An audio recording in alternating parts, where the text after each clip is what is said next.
Mataas po guys yung ads na lumabas sa Eat Bulaga ngayon ha. Ito po yung pinakamataas na ads na nakuha ng Eat Bulaga ngayong linggong ito. Dating ko guys ha, ito po yung pinakamataas na ads ng Eat Bulaga ngayong linggong ito. So unahin natin guys yung papremyo. Of course yung papremyo ang uunahin natin. So ngayon po ay nakapamahagi sila ng total na 135,000 pesos.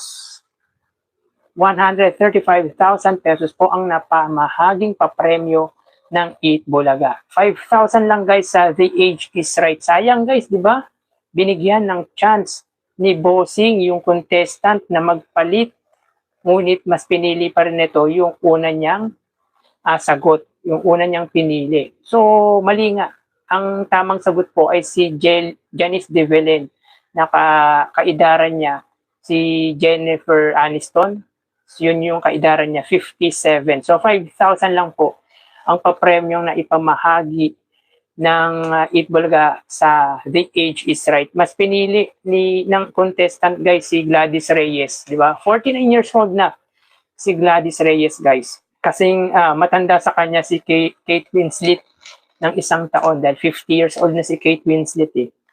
Sa sugod bahay guys ay may papremyo na 65,000 pesos. So 40,000 ang naipamahagi sa contestant. Yung 5,000 guys ay sa umami or sa Jolly Mushroom guys.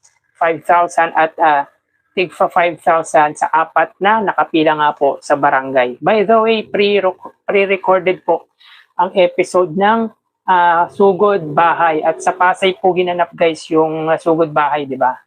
At sa Gimme 5 naman guys ay 55,000 pesos. So dalawa lamang po yung nasagot ng naglaro nga po sa jackpot round ng Gimme 5 na equivalent po or katumbas nga po ng 30,000 pesos. So ang nawala po guys ang nawala po ay 30,000 dahil kung susumahin ang pinaka jackpot or papremyo po talaga ng Gimme 5 ay 85,000 pesos. Pero today ay 15,000 lamang po ang papremyong na ipamahagi sa Gimme 5. So 135,000 pesos total prizes given po ngayong araw ang naipamahagi ng Eat Bulaga.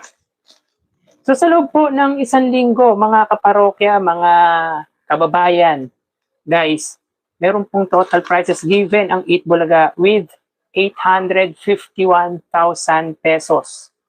Almost 1 million din guys ang papremyo na naipamahagi ngayong linggo ng Eat Bulaga. At ang pinakamataas na papremyo nga po ay noong Lunes with 175,000 pesos. Noong Lunes po, ang pinakamataas na papremyo na naipamahagi ng Eat Bulaga nakatumbas nga po ng 175,000 pesos. Ang pinakamalit naman po guys ay noong Wednesday, 115,000 pesos. So ang total ng papremyo sa loob ng isang linggo ng Eat Bulaga again ay 851,000 pesos. So mapunta tayo guys sa ads count. So tulad ng sinabi po natin, yung ads na lumabas sa araw na ito po ang pinakamataas na commercial load para sa noontime program ng Legit Dabarkads. Pataas ng pataas guys yung numbers of commercial or advertisement ng Eat Bulaga. So quick recap lang po tayo guys Nung Lunes po kasi ay meron po silang 44 TV ads. Nung Martes ay 38 TV ads. Nung Miyerkules ay 44 TV ads. Nung Webes ay 47 TV ads. Kahapong episode ay 49 ads. Ngayon po ay meron po silang 51 TV ads. So umabot po ng mahigit 50 ads ang commercial load ng Eat Bulaga ngayong araw po. So meron pong apat na gaps.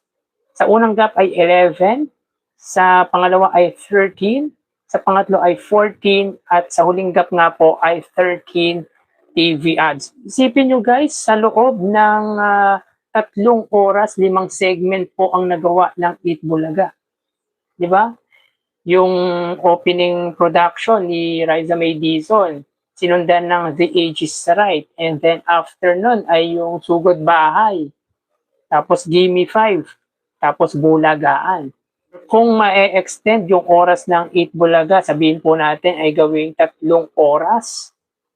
Example guys, gawing 11:30 hanggang 2:30. So may magagawa pang isang segment ang 8 Bulaga. Okay na rin siguro yung at least 2.5 hours yung 8 Bulaga. Hindi tulad dati guys, di ba? 1 oras at kalahati lang yung 8 Bulaga. Ngayon, mahaba na.